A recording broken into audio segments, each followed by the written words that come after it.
একজন রিকশাওয়ালাকে নিয়ে ঘোরা যায়, এবং একজন গরিব কৃষকের ছেলে যদি তার যোগ্যতা দিয়ে রাজনীতি করতে পারে, এখানে দোষের কিছুই নেই।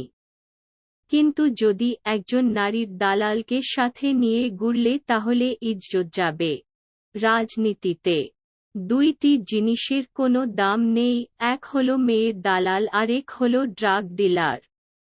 আর ইকবাল হলো নারীর দালাল, আর দালালির কিন্তু প্রমোশন হয়। কিভাবে জানেন কি?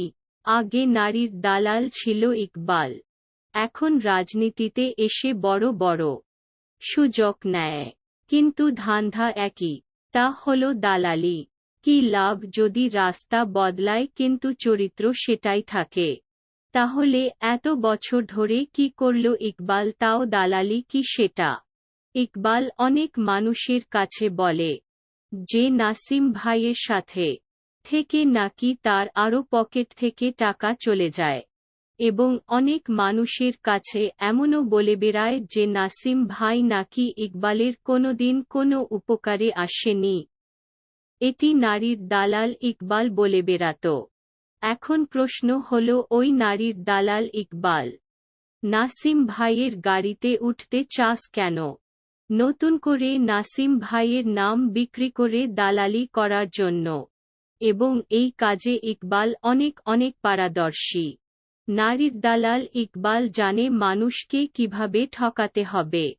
ভাই রে ভাই, এত মিষ্টি মিষ্টি কথা নারীর দালাল ইকবালের, এবং নারীর দালাল ইকবালের এবং তার বউ এর কথাতে যেকোনো নতুন মানুষ তাদের কথা শুনে মগ্ন না হয়ে উপায় নেই। যেকোনো নতুন খদ্দরকে যেভাবে আকৃষ্ট করে মেয়ে দিতে হয়, ঠিক তেমনি মানুষকে নারীর দালাল ইকবাল কথাবার্তা বলে আকৃষ্ট করে, পরে সময় বুঝে তাকে টাকা পয়সা নিয়ে ধ্বংস করে দেয় নারীর দালাল ইকবাল।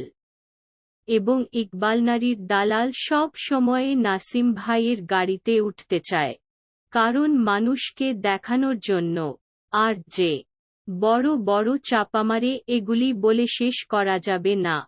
ধানমন্ডি পার্টি অফিসের অনেকে মেয়ের দালাল ইকবালের কথা জানে, কিন্তু বলে না, কারণ মানুষকে মেয়ের দালাল ইকবাল বলে বেড়ায় যে ইকবাল নাসিম ভাই পিএস হিসাবে আছে।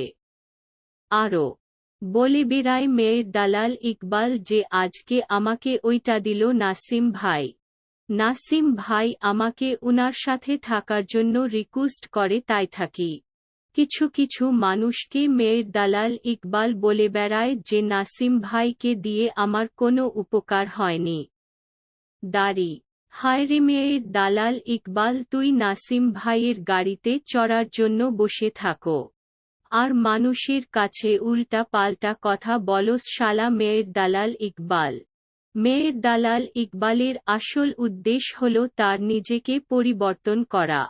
মানে হলো, ইকবাল যে আগে মগবাজারের মেয়ের দালাল ছিল, ওইসব থেকে নিজেকে হাইড করে একজন রাজনীতিবিদ হিসাবে এবং একজন ব্যবসায়ী হিসাবে সমাজে নিজেকে প্রতিষ্ঠা করা, এটাই তার আসল উদ্দেশ্য, আর কিছুই না।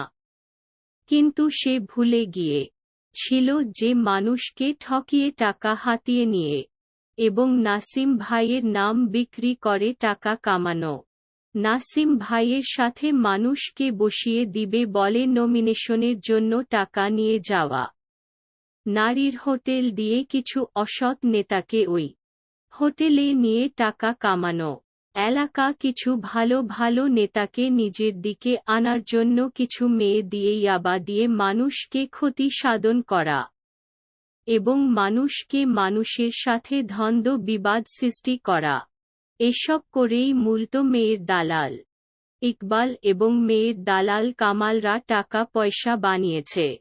কিন্তু তারা ভুলে গিয়েছিল যে তারা এক সময়ে মেয়ের দালাল ছিল। তারা চেয়েছিল যে এসব করে নিজের ট্রেড বদলাবে, টাকা পয়সা বানিয়ে নিজেকে সমাজে প্রতিষ্ঠা করবে।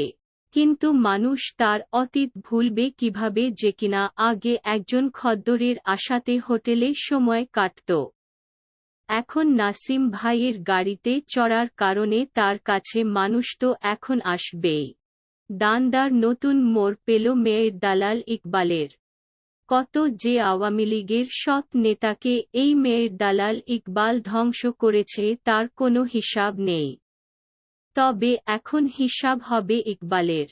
নাসিম ভাই সবকিছু জানতে পেরেছে এই মেয়ের দালাল ইকবালের অতীত। পরে মেয়ের দালাল ইকবালকে নাসিম ভাই সিধা বলে দিয়েছে মেয়ের দালাল ইকবালকে যেন আর নাসিম ভাইয়ের বাড়িতে না আসে। কিন্তু মেয়ের দালাল ইকবাল তো চামড়া মোটা, মাগির দালাল, লাজ শরম নেই। কারণ সে তো চামড়ার ব্যবসা করে আসছে বহুত আগ থেকে। তার কি শরম লজ্জা বলতে কিছু আছে? মেয়ের দালাল ইকবাল তার পরে ও একদিন যায় নাসিম ভাইয়ের গাড়িতে। পরে গাড়ির ভিতরে নাসিম ভাই অপমান করতে করতে নিয়ে যায়। পরে মেয়ের দালাল ইকবালকে ওই গাড়ির ভিতরে নাসিম ভাই বলে যে তুমি আর আমার কাছে এসো না, সিধা বলে দিয়েছে এটি নাসিম ভাই বলেছে মেয়ের দালাল ইকবালকে। তারপরেও মানুষের কাছে গিয়ে চাপাবাজি করে, বলে নাসিম ভাই আমাকে কল দিয়ে খোঁজ খবর নেয় আমি কি করি কেমন আছি। শালা মেয়ের দালাল ইকবাল বলে কি এগুলি হায়রে মেয়ের দালাল, নাসিম ভাই তকে দিবে কোল। শালা চিটার বাটপার। এখন আবার মানুষের কাছে বলে বেড়ায় যে সে নাকি বিজনেস করার পায়চারি করতেছে। কিছু দিন আগে কক্সবাজার চিটাগাং থেকে আসছে, ওইখানেও নাসিম ভাইয়ের নাম বিক্রি করে আসছে মাগির দালাল ইকবাল। গোপন সূত্র খবর পেলাম মাগির দালাল ইকবাল এসব ছাড়, এখন ভালো হও। জীবনে তো অনেক কিছু করেছ শালা চিটার, এত চেষ্টা করেও নিজের ট্রেডটা বদলাতে পারিস নি, আর পারবিও না। তুই মাগির দালাল ইকবাল চাইলে এমপি হতে পারতি। তুই যার গাড়িতে চড়তি সেই কোনোদিন তোকে কোনো কিছু বানিয়ে দিত। কিন্তু মাগির দালাল ইকবালের টাকা বানানোর জলদি ছিল। সে সব জায়গাতে নাসিম ভাইয়ের নাম বিক্রি করে অনেক মানুষ থেকে নানানভাবে চিটারি করে মানুষকে ধ্বংস করেছে এই মাগির দালাল ইকবাল। এবং মাগির দালাল ইকবাল আরও মানুষের কাছে বলে যে এই নাসিম ভাইয়ের গাড়িতে আমি না থাকলে কেউ কোন দিন এখানে আসতে পারবে না, বা কেউ কোন দিন এই গাড়িতে উঠতে পারবে না। এখন এই মাগির দালাল ইকবালকে ছাড়াই নাসিম ভাই মিটিং অ্যাটেন্ড করে। এখন তো দেখি ইকবাল কোনো দলীয় কাজে পার্টি অফিসে আসে না, কারণ সবাই তার আসল সত্য ঘটনা জেনে গেছে। আর যারা মগবাজার থেকে ধানমন্ডি পার্টি অফিসে আসে তারা মাগির দালাল ইকবালের পুরা হিস্টোরি জানে। যারা যারা না জানেন এই মাগির দালালের ইকবালের হিস্টোরি তাদেরকে বলি পার্ট 1 থেকে 10 পর্যন্ত বাহির হয়েছে এই মাগির দালাল ইকবালের জীবনী। মাগির দালাল ইকবাল তুই এলাকাতে চেয়ারম্যান হওয়ার আশা করেছিল কিছু দিন আগে। তুই তো এলাকাতে হাবিলদার হওয়ার যোগ্যতা নেই তোর। আল্লাহ তোকে কিছু সুযোগ দিয়েছিল নিজেকে পরিবর্তন করার জন্য, কিন্তু তুই মানুষকে ধ্বংসের পথে ঠেলে দিতে লেগেছ।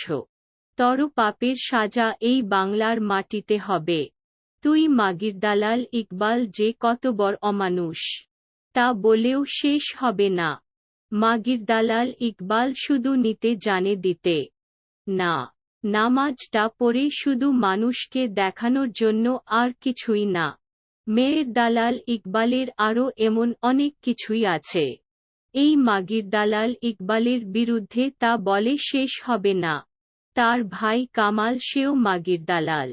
মাগির দালাল ইকবাল হোটেল ভয় থেকে শুরু করে সব কিছুই করেছে, এবং মাগির দালাল কামালকে সব কিছুই শিখিয়েছে তার বড় ভাই ইকবাল মাগির দালাল।